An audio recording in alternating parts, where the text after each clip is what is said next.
Well, hi, everybody.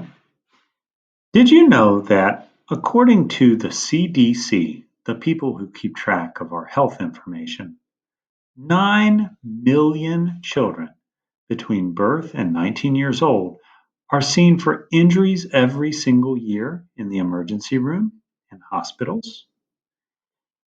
Of these injuries, burns, drowning, falls, poisoning, and choking hazards are all part of the accidents that are preventable. In the home, the kitchen and bathroom are the two most dangerous rooms for young children. We also know that access to weapons in any kind of setting is dangerous. Weapons should not be touched, especially if a parent or trusted adult is not around. Let's take a look at this drawing of a kitchen that has just turned into a wreck. Do you spot some things that are dangerous? Let's start down here on the floor. That extension cord and outlet are not safe. They're a tripping hazard and they don't belong in the kitchen where there's water and heat that can fall on them. How about that cigarette butt that is sitting on the edge of the counter? It's sitting right next to a paper. That's not a good news. That oven door is open. Sometimes the oven has to be left open a little bit while we're cooking, but that oven door being open could burn someone. We don't want anyone to be burned. Remember, too, if an oven door is open, the person who opened it should always have oven mitts if they're going to be touching anything from the oven. That pet down there lapping up some food is not a good place to be. That pet's food should be placed somewhere else where the pet or the plate cannot be tripped over if someone's not looking. How about up there on the stovetop? We have a handle of a pan sticking out, and that is not safe. If someone were walking by and bumped into that handle, it could fall off the stove and dump everything out onto someone and burn them. We have a burning pot up there on the stovetop as well. That needs to be monitored. Up there on the wall, they've hung a towel right over top of the stovetop. That towel could easily catch fire. That stack of dirty dishes, that's not safe either. Those dishes could fall and crash on the ground and break everywhere.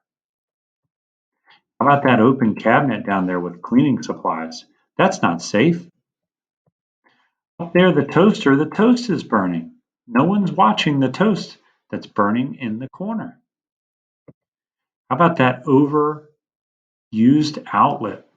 Not only is that extension cord plugged into it, but it's got everything plugged in right over there in the side of the kitchen.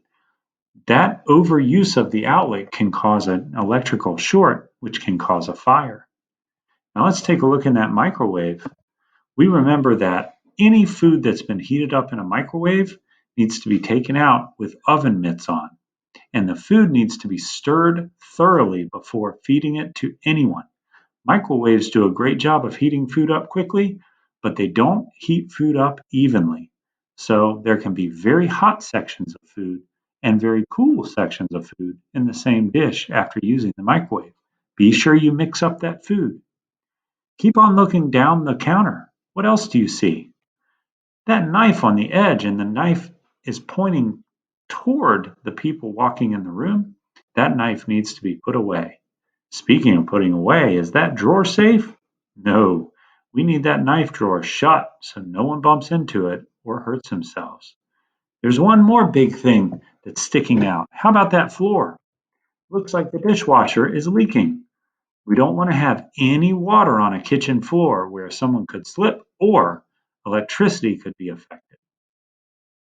All right, well, let's keep on thinking about some other places where we can really spot some danger and avoid it. First, we know that stairs that have toys or clothes on them are a hazard.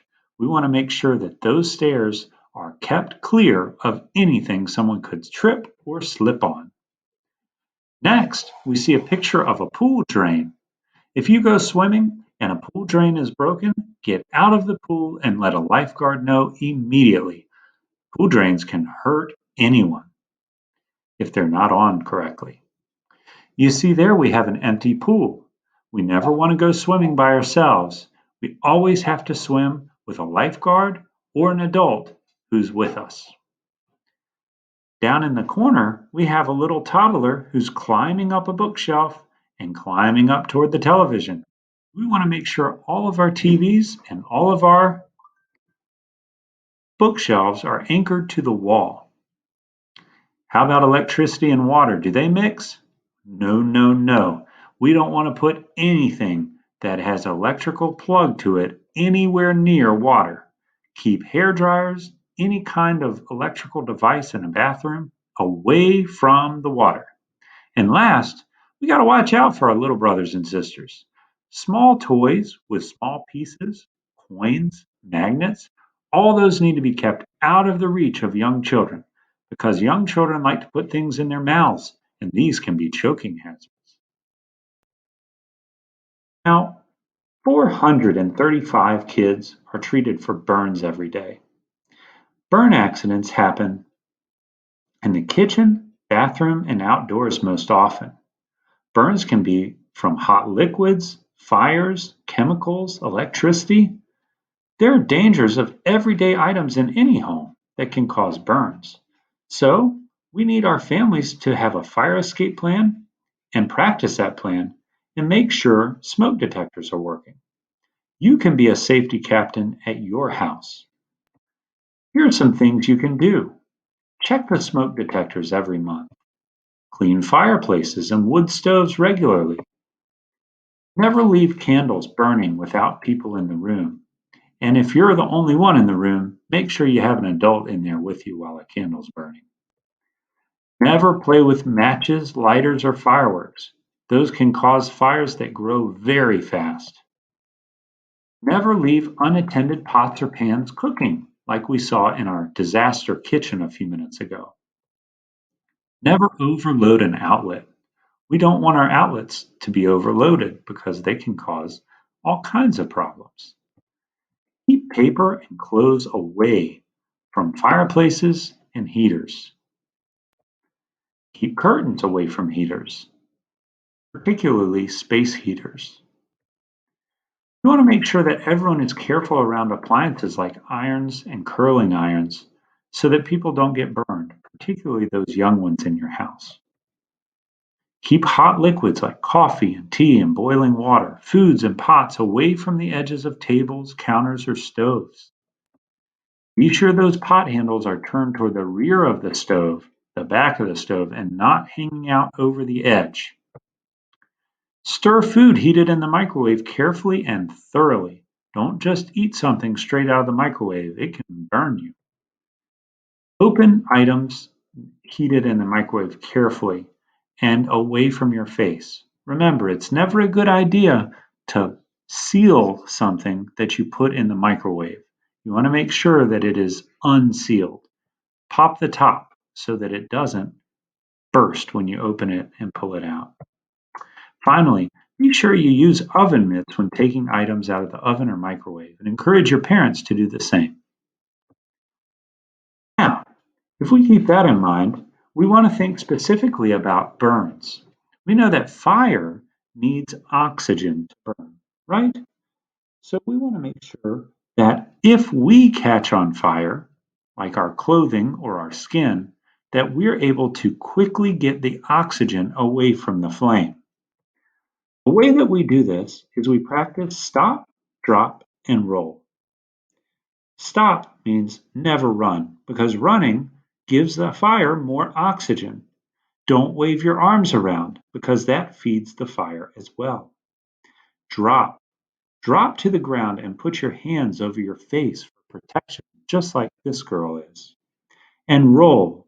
Roll back and forth on top of the fire until the fire is completely out. Don't forget, in the case of an emergency, you need to be prepared to call 911 and tell the operator, the person who answers, what the emergency is, where you are, and how the person is doing. Stay on the line with that person from 911 through the emergency until help arrives. Thanks a lot for listening, everybody. Try to remember some of these things so you can be a safety captain in your house. Have a wonderful day.